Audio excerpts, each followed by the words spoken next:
Hola, buenas noches. Estamos en la noche del 30 de diciembre, a unas horas de que termine el 2019, a un día de que ustedes celebren como quieran, con quienes quieran y de la manera que deseen, el fin de un ciclo, de un año, y el inicio de otro ciclo, de otro año, que pues son nuestras maneras de medir el tiempo, los acontecimientos. Antes que nada, muy feliz año a todos los que nos están siguiendo, escuchando, a quienes están sumando en esta transmisión especial.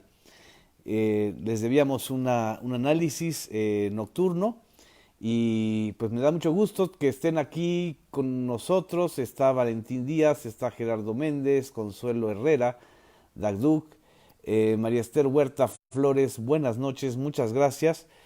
Y por aquí deben andar también Tomasa y Anastasia, que en algún momento van a aparecer, pues para darles a ustedes feliz año nuevo y para despedir el 2019. Fue un año muy intenso y creo que es importante hacer este balance. De la manera en que termina el año, podemos también hacer una especie de flashback de lo que a final de cuentas eh, ocurrió en 2019. ¿Cómo estamos terminando el año?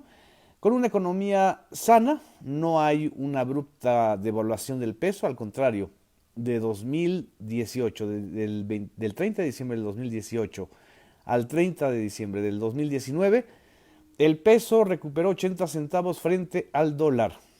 No había sucedido esto en ningún inicio de sexenio. No había sucedido esto en mucho tiempo.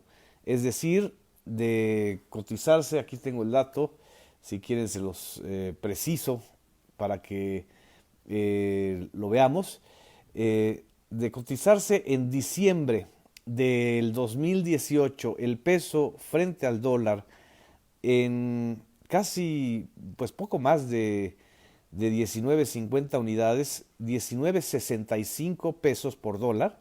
Ahora está a 18.80, 84 centavos el dólar.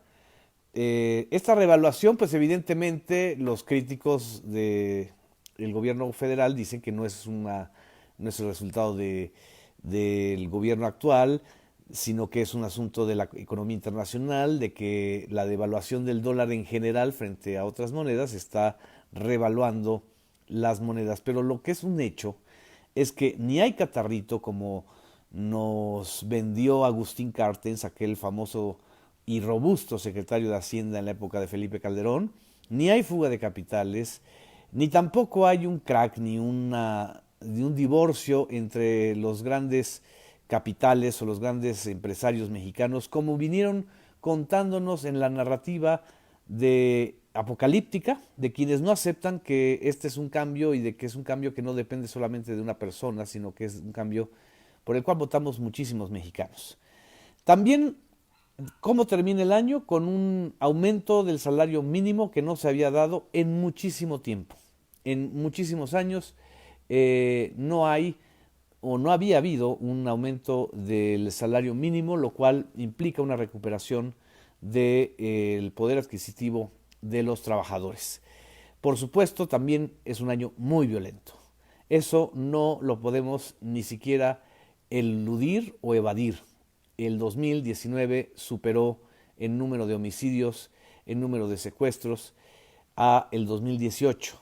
¿Esto qué significa? Que va a costar mucho más tiempo confrontar y eliminar a la lógica de crimen organizado y de corrupción del crimen organizado desde el Estado. ¿Qué estoy hablando? De que no es un asunto de policías y ladrones. La Guardia Nacional, que fue aprobada este año, será fundamental como un cuerpo de protección ciudadana pues para sustituir a un cuerpo profundamente corrompido, profundamente penetrado por los cárteles de la droga, como fue la Policía Federal. Hace 2 meses alguien hablaba de que la Policía Federal era quizá el cártel más grande y delictivo de México y se le abalanzaban para decir, sobre todo los simpatizantes de Vicente Fox y de Felipe Calderón para decir eso no es cierto, la Policía Federal va a hacer falta. Es más, alentaban y asusaban las manifestaciones de la Policía Federal que tomaron el aeropuerto capitalino, en fin, que hicieron muchísimos movimientos. Pero ahora, después de que en Texas fue detenido Genaro García Luna, el hombre fuerte de la seguridad pública durante 3 sexenios, no solamente durante el sexenio de Felipe Calderón, fue el hombre fuerte en los sexenios de Vicente Fox, de Felipe Calderón y por supuesto ahora ya sabemos que también tenía contratos multimillonarios en el sexenio de Enrique Peña Nieto. Y él fue el creador, el artífice de esta Policía Federal corrompida, penetrada, colapsada y coludida con el crimen organizado. Entonces, ahora la perspectiva pues es muy diferente, pero también es muy poco alentadora. En un año no se puede limpiar de manera completa las estructuras policíacas que estaban penetradas por el crimen organizado. Y también en un año no podemos rearticular, mucho menos desaparecer esta pugna de los territorios y de las fronteras y de los mercados que están encabezando los cárteles de la droga. En fin, este es quizá uno de los elementos más duros y negativos del balance del 2019, pero de que hubo una batalla frontal a grupos de crimen organizado, a una economía criminal que le ha afectado al país, eso no lo niegan ni siquiera los más férreos críticos de López Obrador. En enero del 2019, el sexenio y el año inició con el plan contra el huachicol y con una tragedia que conmocionó a México y al mundo. La tragedia de Tlalhuelilpan, Hidalgo, con más de 130 personas fallecidas, rociadas completamente por la gasolina que querían huachicolear en un ducto de Pemex que estaba siniestrado por estos grupos criminales, prácticamente fue un golpe a la conciencia de todos los mexicanos y nos reveló y nos recordó que la corrupción mata, y la corrupción mata a los más inocentes, a los más ingenuos, a la parte más vulnerable. No mata a los capos, no mata a los jefes de cárteles, no mata a los que han estructurado esta economía criminal y los que se benefician de la enorme cantidad de ganancias del trasiego de drogas, de armas, de trata de personas, de trata de migrantes. Mata y afecta a los ingenuos, a los sicariatos, a los narcomenudistas, a familias enteras que ni siquiera tienen nada que ver con los grupos criminales. La corrupción mata a la parte más vulnerable de la sociedad y creo que eso en Tlahuelilpan, Hidalgo quedó muy claro. En fin, aquí estoy viendo comentarios, dice, además de todo, ahorita sí estamos sabiendo cifras fidedignas, cuando Calderón y Peña estaban no era cierto, sobre todo en materia de seguridad. No solamente cifras fidedignas, sino también delitos terribles que son los feminicidios. En 2019, aquí estoy viendo la portada de la jornada del día de hoy, 507,000 casos de violencia contra mujeres, no todos son homicidios. 9 de cada 10 agresores son familiares de las víctimas. Y esto no podemos evadirlo en el balance de este 2019. El grito, la furia, la ira, la expresión social de mujeres jóvenes en toda la República y en especial en la Ciudad de México es quizá la nota determinante en términos de movilización social y de desafío no del gobierno solamente, sino de la sociedad en general. ¿Cómo frenamos la violencia contra las mujeres? Es quizá este año el año en donde hay un parteaguas muy claro incluso entre los grupos feministas del país, y esto es uno de los elementos más importantes en el balance que tenemos que hacer de este 2019. Me preguntan del caso Acteal, que si habrá impunidad. El caso Acteal es importante porque se está conmemorando también un aniversario de la matanza de Acteal. Eh, También el gobierno y también este año y qué bueno que me permite esta pregunta retomar este punto que también tiene que ver con el balance. No puede haber justicia en un país que tenga expedientes de impunidad abiertos. Y están abiertos los expedientes de Ayotzinapa, están abiertos los expedientes de Acteal, del ABC, de Pasta de Conchos, de la matanza de San Fernando, en fin, de muchísimos casos y muchísimas masacres que se acumularon en 18 años de una política criminal contra la sociedad. Eso es lo que estamos enfrentando y a lo que vamos a tener que enfrentar sobre todo en el 2020, que es el próximo año. Y bueno, no podemos hacer o terminar o retomar el balance de este 2019 si no tenemos en cuenta que el eje fundamental de la batalla de esta nueva administración y de los mexicanos en este primer año ha sido fundamentalmente la lucha contra la corrupción. 30 millones de mexicanos votaron fundamentalmente por López Obrador porque se comprometió a cortar de raíz la corrupción. Es retomar la casa. Yo aquí traje esta casita que me regalaron unos amigos en Chetumal, Quintana Roo. Esta casita, hagan de cuenta que el país es esta casita, que tenemos nuestras ventanas,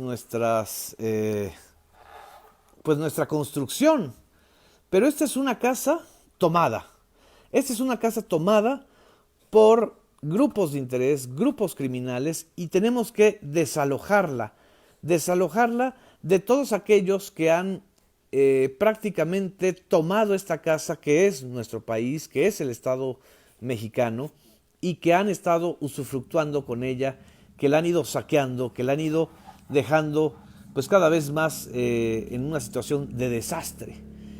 Esta casa, esta metáfora que les estoy presentando es justamente la casa que tenemos que recuperar.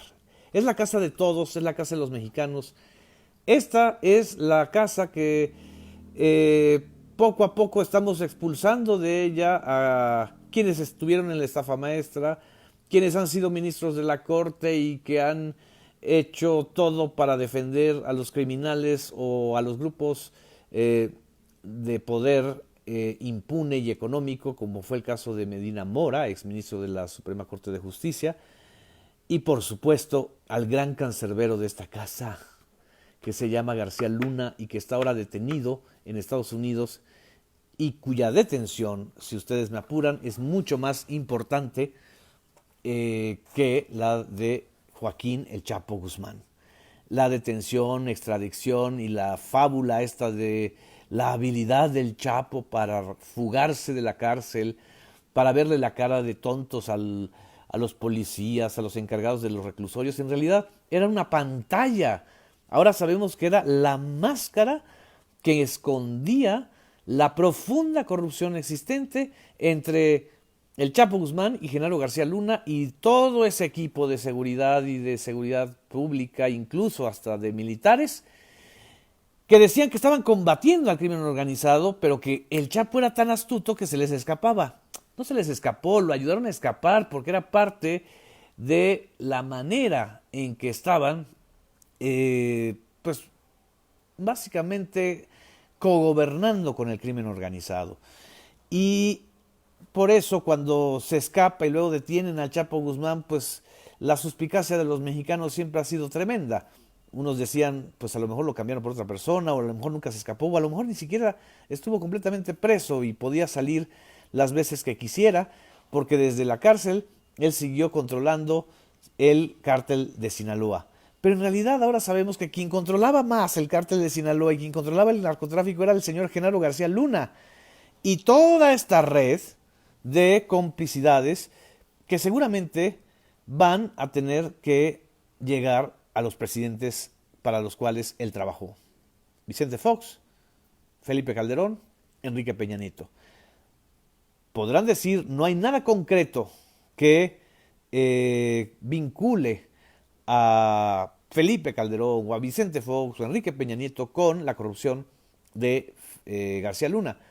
Pero lo que sí es concreto es que el señor García Luna fue director de la AFI, trabajó en el CISEN con Vicente Fox y a él se le debe en buena medida la fuga del Chapo Guzmán en 2001, cuando se estaba estrenando apenas el gobierno de Vicente Fox.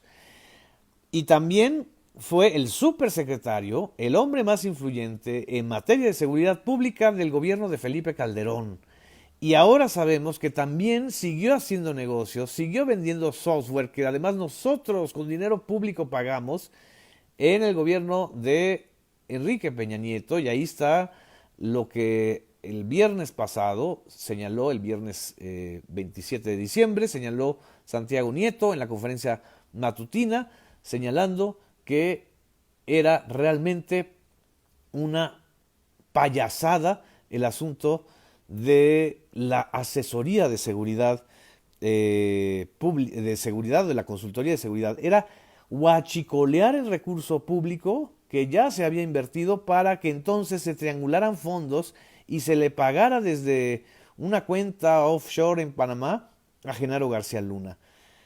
Todo esto, ¿para qué? Para decir, es un golpe fundamental la detención de García Luna, que por fortuna no se hizo aquí en México porque las reacciones hubieran sido brutales en términos violentos, y por fortuna también Estados Unidos tendrá que explicar, sobre todo los responsables de las agencias de la DEA, de la CIA, de muchas otras con las cuales trabajó el señor Genaro García Luna. Es más, incluso tendremos que diagnosticar que Genaro García Luna, a final de cuentas, también es la pantalla de una estructura mucho más grande, mucho más corrompida, mucho más compleja, que está tomando esta casa, que está tomando la casa de todos. Esta casa está tomada por esa estructura que es la narcocleptocracia mexicana desde hace por lo menos 20 años. Por aquí debe haber algún cajoncito en donde tendremos que expulsar a gente como Carlos Salinas y sus redes. En fin, estoy aquí viendo sus comentarios. Dice, este Borolas es de un nivel de cinismo impresionante. En fin, y ya nada más para terminar este balance del 2020, perdón, del 2019 en vistas del 2020, no podemos dejar de mencionar que también en este año inició un proyecto de justicia social y de retorno de lo público distinto a lo que vivimos durante 42 años de neoliberalismo. Es decir, el proyecto social del gobierno de López Obrador está avanzando. Por supuesto que se les seguiría criticando que porque está dando dádivas, pero también está generando empleos, está generando becas, está dándole una salida a muchísimos campesinos, agricultores que estaban a punto de abandonar el campo con el programa Sembrando Vidas, o a muchísimos jóvenes que no tienen recursos y que no acceden al trabajo a través de Jóvenes Construyendo el Futuro. Y esto es el arranque del primer año de gobierno y el primer año en donde los mexicanos que nos comprometimos a un cambio radical y a expulsar a los corruptos de esta casa que es nuestra, se está realizando.